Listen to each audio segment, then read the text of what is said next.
plaisir de présenter la conférencière d'aujourd'hui, Halimé El Kakour. Je prononce sûrement mal son nom, mais elle le corrigera tantôt s'il y a lieu. Halimé est docteur en droit public de l'Université de Montpellier en France et professeure à l'Université libanaise à la faculté de droit et des sciences politiques. Elle est aussi militante des droits de la personne, des droits des femmes et des réfugiés, fondatrice de plusieurs clubs des droits humains universitaires et fondatrice de l'Organisation internationale de la paix et du développement. Donc, c'est avec plaisir que je vous demanderai à Halimé de nous entretenir sur le sujet d'aujourd'hui. C'est bon. Je remercie M. Guy Chasson pour je vous remercie pour votre présentation et pour votre invitation. Et je remercie également Mme Janice Côté, directrice de l'Oregon, pour son invitation. J'ai un immense honneur d'être ici parmi vous et de faire cette conférence. Permettez-moi aussi de remercier l'AEF, puisque je suis aussi dans le cadre d'un programme de l'AEF. Il est très important en fait de partager les expériences au-delà de culture, au-delà des nations, de religions et de politique. Aussi, permettez-moi de remercier AUL University, l'université que je suis en train de présenter dans le cadre de ce programme. Je dois profiter du peu de temps qui m'est accordé pour parler des droits des femmes, de paradoxe libanais. Et c'est un sujet très large. Je vais essayer de limiter ma présentation à quelques points: les femmes libanaises et éducation et travail, les femmes libanaises et famille, femmes libanaises et violence conjugale, et femmes libanaises et politique. Ça, pour savoir, bon, le Liban, c'est un pays, l'un des pays les plus libéraux dans les pays arabes. Et la femme libanaise, elle est la femme la plus libérale. Mais malheureusement, la fondation Thomson Reuters a classé le Liban en novembre 2013 à la 16e place sur 22 pays arabes en matière de droits des femmes. Donc, les rapports mondiaux confirment que le Liban est l'un des pays les plus développés au niveau de la communication, de la technologie, mais le Liban reste au-dessous des attentes en matière de droits des femmes. Donc, pourquoi ce Liban, cette femme, ou bien les femmes libanaises sont assez libérées, mais leurs droits sont violés en fait. On va commencer par discuter au niveau de l'éducation. Enfin, l'éducation, c'est le point le plus positif, puisque l'analphabétisme est presque inexistant parmi les femmes au Liban, surtout parmi les tranches d'âge de 10 à 14 ans, elle est de 1 à 2%. Donc, c'est vraiment presque, c'est rien. Et même, il ne touche que 6% des hommes et 12,4% des femmes dans des tranches d'âge avancées. Il y a beaucoup de femmes diplômées au Liban. Il y a des médecins, des ingénieurs, des avocats, des journalistes. 70% des enseignants sont des femmes au Liban. Franchement, c'est très bien, puisque la formation et l'éducation sont des éléments clés pour accéder plus tard au développement et pour engager les femmes dans le développement. Mais ce n'est pas ça ce qui se passe. Donc qu'est-ce qui se passe? C'est que les femmes libanaises sont marginalisées dans le développement et dans la sphère hautement intellectuelle du débat. Une étude en 2012 a montré que seulement 28 ou 23% des femmes diplômées libanaises accèdent au marché du travail. Donc vous imaginez, les femmes libanaises sont très diplômées, mais la majorité n'accède pas au marché du travail. Là, c'est un paradoxe. Qu'est-ce qui se passe? Bon, c'est très bien, on a la clé.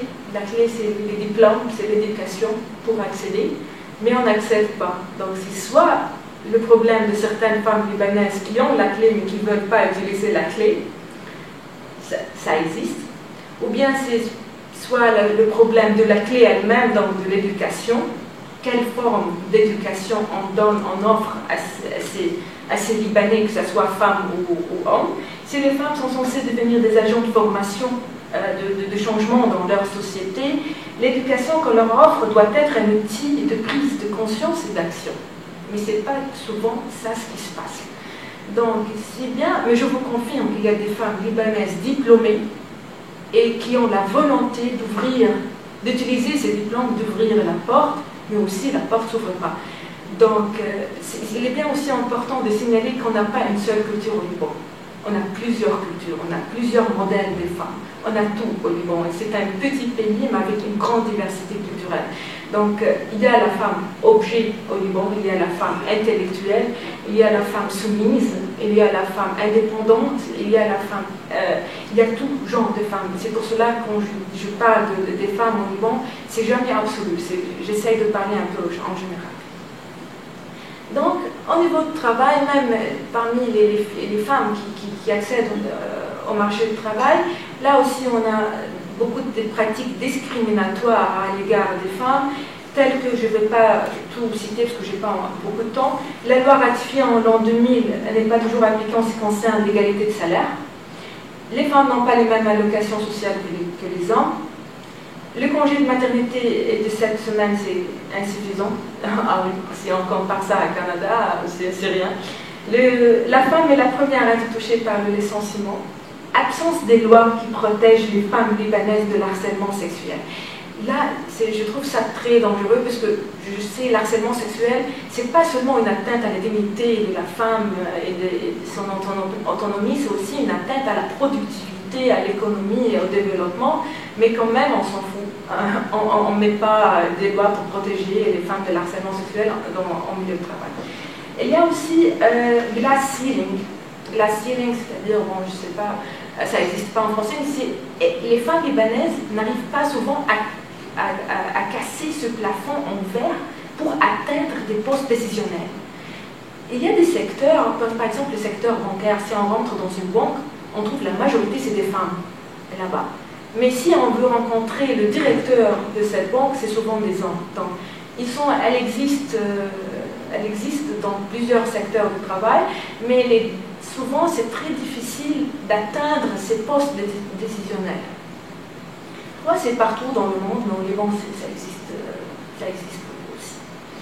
Par rapport à la famille, quelle est la position de la femme libanaise des femmes libanaises au sein de la famille, leurs droits et leurs obligations. Là, je veux vous raconter que les articles 9 et 10 de la Constitution libanaise prévoient une autonomie des communautés religieuses dans la gestion du statut personnel. Donc, tout ce qui est mariage, tout ce qui est divorce, tout ce qui est tutelle, tout ce qui est nom de la famille, ce sont régis par les tribunaux religieux. On n'a pas un code civil pour régir les statuts de personnes. Qu'est-ce que ça veut dire? C'est-à-dire les femmes libanaises sont soumises à différents codes de la famille suivant leur appartenance confessionnelle. Donc, mais tous ces codes sont discriminatoires à l'égard des femmes. Mais cette discrimination diffère d'une communauté religieuse à une autre.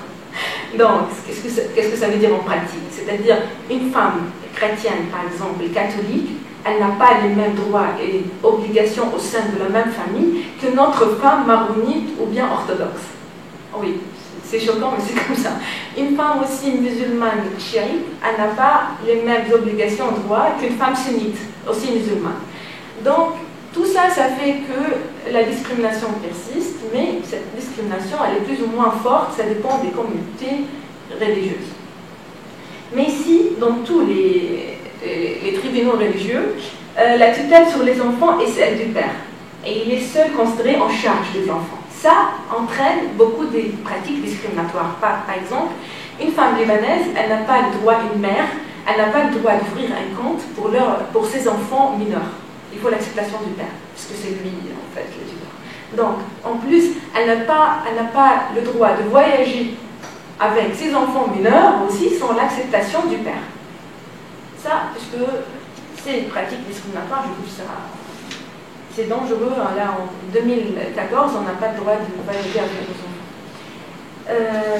Par rapport à la loi sur la protection des femmes et des membres de la famille contre la violence conjugale, c'est une question très importante, la violence conjugale.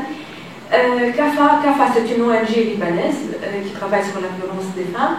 Elle estime que 75% des femmes libanaises ont subi à un moment ou à un autre de leur vie des violences physiques de la part de leur mari ou bien d'un autre membre de la famille.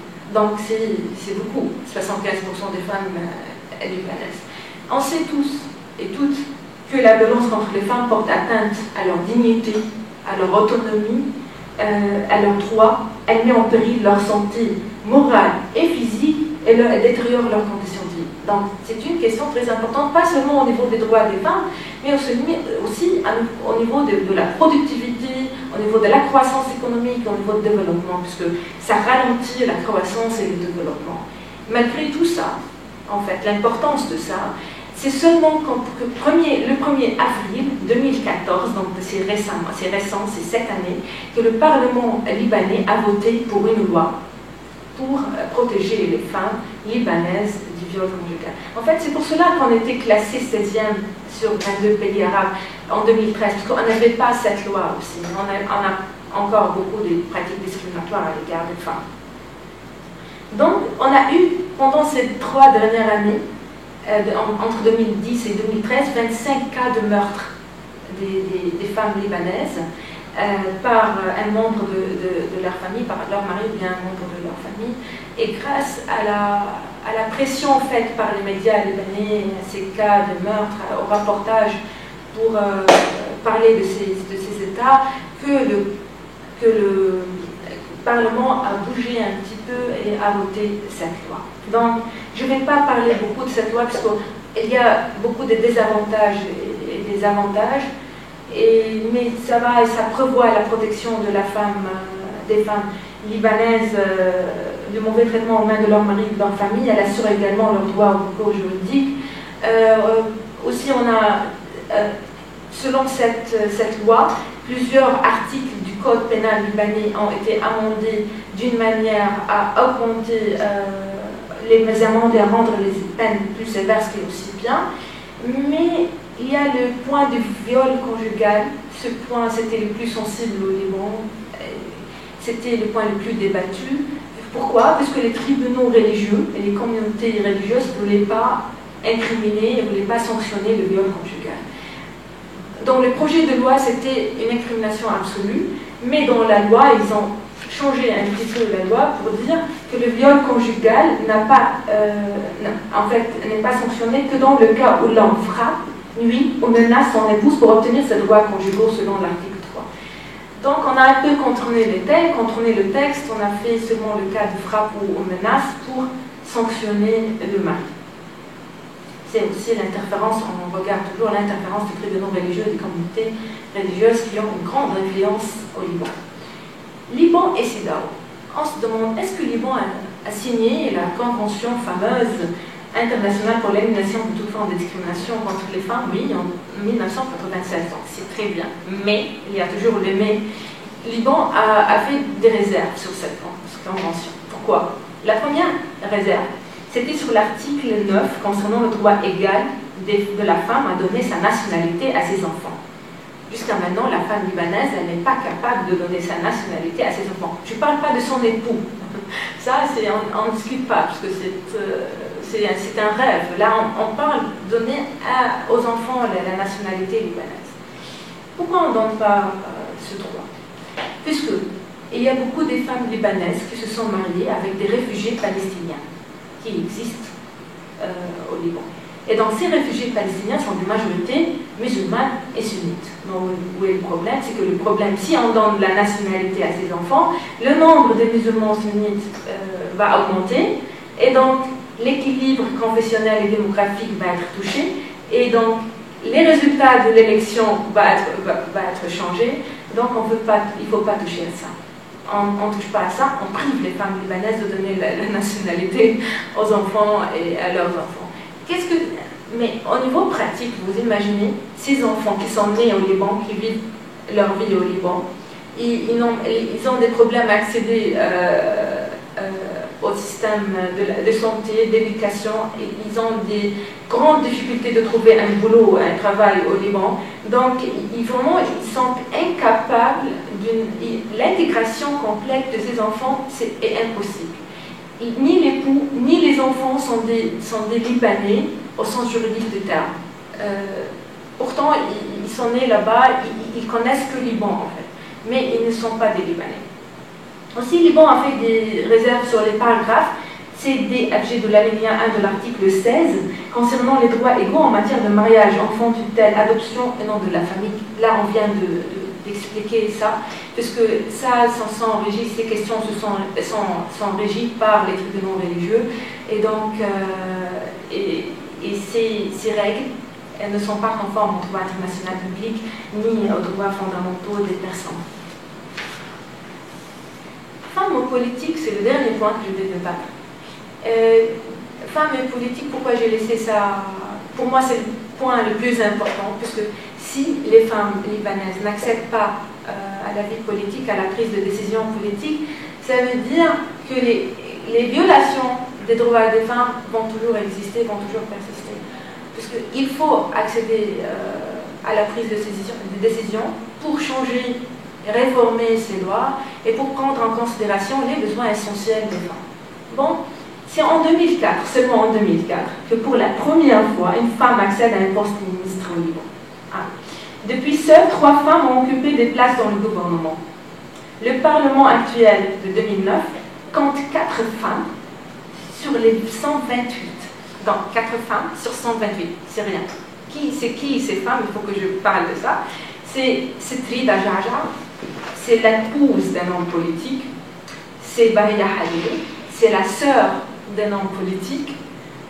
Naila Touaini, c'est la fille d'un fameux journaliste et d'un homme politique aussi. Il reste la 4e femme, c'est Gilberte Zouane, mais on l'écoute presque pas, elle est presque inactive. Je sais pas moi personnellement qu'est-ce qu'elle pense sur ces sujets par exemple, je sais pas.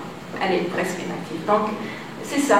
Donc pour moi, même ces 4, cette participation politique des femmes, elle est presque inexistante. Même le gouvernement là, actuel de 2014, il y a 23 hommes et une seule femme. Le dernier gouvernement de 2011 comptait 30 ministres hommes et aucune femme. C'est normal, ils ne se sont pas dérangés en fait d'être hommes entre eux. Ils ne veulent pas les femmes entre eux. Le gouvernement de 2009 aussi comptait 30 ministres hommes et une seule femme. Donc, qu'est-ce qui se passe? Est-ce qu'on n'a pas des femmes diplômées, éduquées, formées pour faire partie de cette vie politique? Mais si quand même. Il n'y a pas des femmes éduquées et diplômées, entre guillemets, il y a des femmes références en sociologie, en droit, et en sciences politiques, des femmes hyper, super fortes dans ces domaines, et vraiment capables d'être en politique. Mais elles sont où? Pourquoi elles n'arrivent pas à y accéder? C'est que la première voie de circulation de ressources de pouvoir au Liban est en l'hérédité.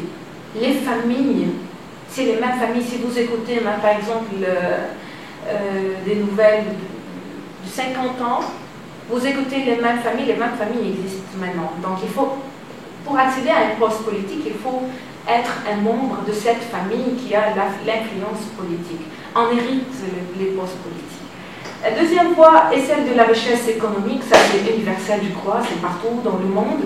La richesse économique, elle est très importante pour accéder à la vie politique. Mais comme la femme libanaise, elle est toujours fragile, entre deux guillemets, et presque aussi inexistante dans le pouvoir économique, donc aussi, elle n'y accède pas facilement.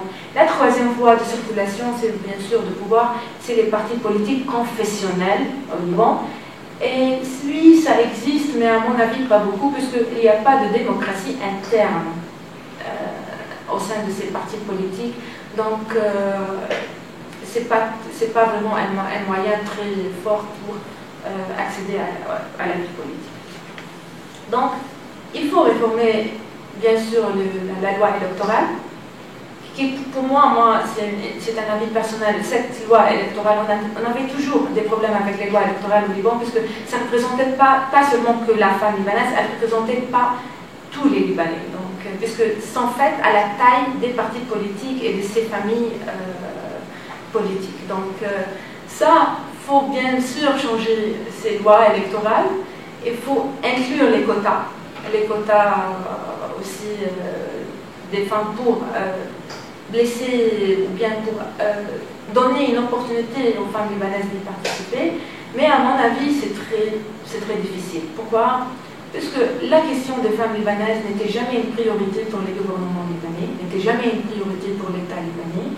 On est toujours face à des crises de sécurité, crise d'économie, de chômage, de développement. On n'a pas le temps à discuter ces questions des femmes, puisque ça ne fait pas partie des priorités. Mais ils ont oublié qu'on ne peut jamais établir une paix permanente, on ne peut jamais avoir un développement durable, ni une véritable démocratie sans une citoyenneté et une participation active des femmes. Donc pour sortir vraiment des crises, il faut que la femme soit présente et